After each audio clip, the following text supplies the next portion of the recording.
I am Dishu. Welcome back to my channel story time. इस चैनल पर डेली मैं आपसे मिलती हूँ मोटिवेशनल स्टोरीज के साथ।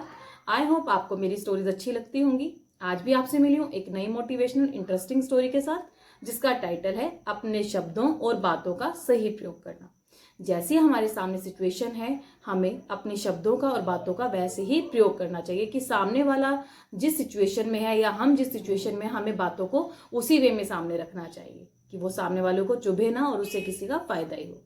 अगर आपको मेरी स्टोरीज अच्छी लगती है, आप मेरे चैनल से इंस्पायर होते हो, स्टोरी से इंस्पायर होते हो, प्लीज सब्सक्राइब दिस चैनल। आपका सपोर्ट ही मुझे चाहिए अपने चैनल को और आगे बढ़ाने के लिए।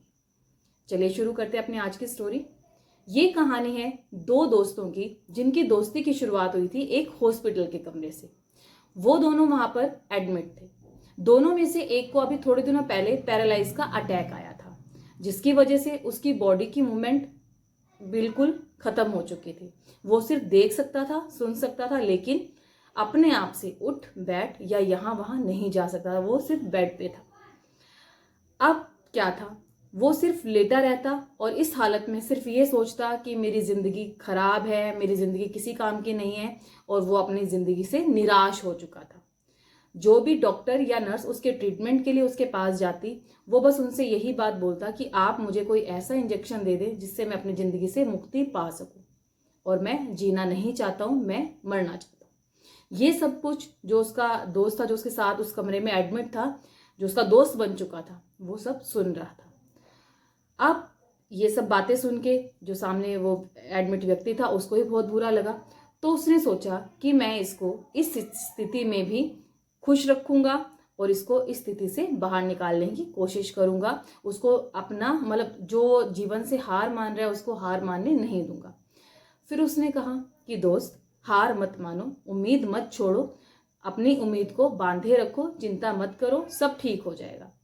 अब वो जो दोस्त था उसका, वो सुबह शाम उसको अच्छी अच्छी बातें बताता, उसको अपनी बातों में बिजी रखता, उसको अकेला फील नहीं होने देता, जिससे उसके अंदर ये ख्याल आए कि मेरी जिंदगी मेरे ऊपर बोझ है, मैं कुछ नहीं कर सकता हूँ, मैं लेटा रहता हूँ, या मैं अपाहिज हूँ, मैं मतलब अपनी जिंदगी से निराश नहीं हूँ। इस तरह की बातें उसके मन में डालता, सुबह शाम उससे बातें करता, उसको एक पॉजिटिव वे में लेकर चलता। जो दूसरा दोस्त था, अब वो तो पैरालाइज था, अटैक था उसको पैरालाइज का, वो कुछ कर नहीं सकता था। तो सामने वाले दोस्त ने सोचा क्यों ना इसको ऐसी बातें बताई जाए, ये यही लेटे लेटे जिंदगी में क्या चल रहा है, बाहर क्या हो रहा है, कब दिन हुआ, कब रात हुई, क्या एक्टिविटीज बाहर हो रही हैं, मैं इसको इस बिस्तर पे ही लेटे लेटे सब कुछ बता दूं। जिस कमरे में वो दोनों रहते थे, वहां पर एक खिड़की थी। तो वो जो दोस्त था उसका, जो उस कमरे में एडमिट था उसके साथ, वो खिड़की के नजदीक गया और बोला, देखो आज कितना सुहाना मौसम है, इतनी अच्छी सुनहरी, इतनी मीठी मीठी अच्छी अच्छी पक्षियों की आवाज आ रही है, कितनी ठंडी शीतल हवा चल रही है। मतलब बाहर का ये मौसम मुझे देखकर, जैसे मैं तुम्हें बता रहा हूँ, मुझे बहुत अच्छा फील हो रहा है। जो बीमार व्यक्ति था वो लेटा रहता, बातें सुनता रहता। अभी तो उसका इंटरेस्ट इन बातों में बना नहीं था, लेकिन धीरे धीरे जब वो उसको बताता कि बाहर बच्चे खेल रहे हैं, लोग टहल रहे हैं, कोई व्यायाम कर रहा है, कोई फ्रूट्स वाला खड़ा है, फ्रूट्स वाला सब्जी बेच रहा है, आइसक्रीम वाले के पास बच्चे खड़े हैं, तो धीरे धीरे जो दूसरा बीमार व्यक्ति था, जिसको पैरालाइज का अटैक था, उसको भी उसकी बातों में इंटरेस्ट आना शुरू हो गया और दोनों की दोस्ती गहरी होती जाने लगी। अब वो डेली यही वेट करता कि वो कब उठेगा और मुझे बाहर की सारी मूवमेंट बताएगा। वो इस बात का वेट करता कि मेरा जो दोस्त है, जो मेरे साथ वाले बेड पे है, वो कब मुझे सुबह की सारी अच्छी अच्छी बातें बताएगा, जिससे मेरा मन अच्छा रहेगा, खुश रहेगा। अब डेली इतनी अच्छी बातें सुनने के बाद कि सुबह का जो सीन है वो सारा उसको लेटे लेटे बेड में बता रहे हैं, तो जो उसका ध्यान था अपनी बीमारी से हटकर इन प्यारी प्यारी बातों की ओर आकर्षित होने लगा, और दोनों की दोस्ती इसी तरह बातें करते करते और गहरी हो गई। जैसे अब वो बातें करते कि बाहर ऐसा है, वैसा है, ये चल रहा है, वो चल रहा है, तो वो साथ में हंसते, बातें करते और अपना टाइम डेली ऐसे निकालते। अब ऐसा दिनों दिन ऐसा चलता रहा, दिन बीतते गए। अब क्या था, वो हंसता और अपना दर्द भूल जाता। जो पैरालाइज का अटैक जिस व्यक्ति को था, वो हंसता और जो उसको जो भी दर्द था, उसको वो दर्द याद नहीं आता, वो भूल जाता उसको। अब एक दिन सुबह हुई, उसने सुबह का इंतजार किया कि सुबह होगी और मेरा दोस्त मुझे बाहर की अच्छी अच्छी क्रियाएं, जो बाहर सब कुछ चल रहा है, मुझे बताएगा। लेकिन एक दिन ऐसा आया जब उसको उसका दोस्त सामने वाले बेड पर नहीं मिला। और वो ये सब देखकर हैरान रह गया। जब वो सुबह उठा, उसने पाया कि उसका जो दोस्त उसको सारी बार की बातें बताता है, उसका मन बहलाता है, वो दोस्त नहीं है। उसने अपने आसपास देखा, चारों तरफ देखा और नर्स को जोर से आवाज़ लगाई और कहा कि ये कहाँ गए। तो नर्स ने कहा, क्या आप नहीं जानते कि वो कहाँ गए? तो बोला, मुझे बताओ जल्दी वो कहाँ गए। जो पैरालाइज अटैक वाला पेशेंट था, जो वो दोस्त था उसका, वो बहुत नाराज़ हुआ, उसे बहुत गुस्सा आया, वो नर्स पे चिल्लाने लगा। तो नर्स ने कहा, शायद उन्होंने आपको बताया नहीं है, वो कुछ ही दिनों तक जीवित रह सकते थे, वो मर चुके हैं, उनके पास ज़्यादा समय नहीं था और उन्होंने आपको बताया नहीं होगा, अब वो चल बसे हैं। ये सब सुन के जितनी उसके अंदर हिम्मत थी वो बिल्कुल टूट चुका था। उसकी हिम्मत जितनी बंधी हुई थी, जैसे उस व्यक्ति ने बांधी थी, उसकी सारी हिम्मत टूट गई। अब उसे ये लगा कि अब मैं नहीं जी सकता। उसे थोड़े दिन जो अच्छी बातें लगी कि मुझे एक दोस्त ऐसा मिला है जो मुझे यहाँ लेटे लेटे ज़िंदगी में क्या चल रहा है, क्या बाहर है, कैसा हो रहा है, क्या चल रहा है, वो सब कुछ मुझे बता रहा था, अब वो भी मुझे छोड़कर चला गया। अब उसने अपने जीने की चाह बिल्कुल छोड़ दी। लेकिन जब उसने ये सब देखा, दूसरी तरफ उसने अपने मन में सोचा कि अपने दोस्त के जाने के बाद मुझे हार नहीं माननी। उसने फिर एक उम्मीद की किरण देखी और अपने दोस्त, जो उसका दोस्त था, जो खिड़की के पास खड़ा होकर उसको सब कुछ बताता था, उसने उस खिड़की के पास जाने की कोशिश करी।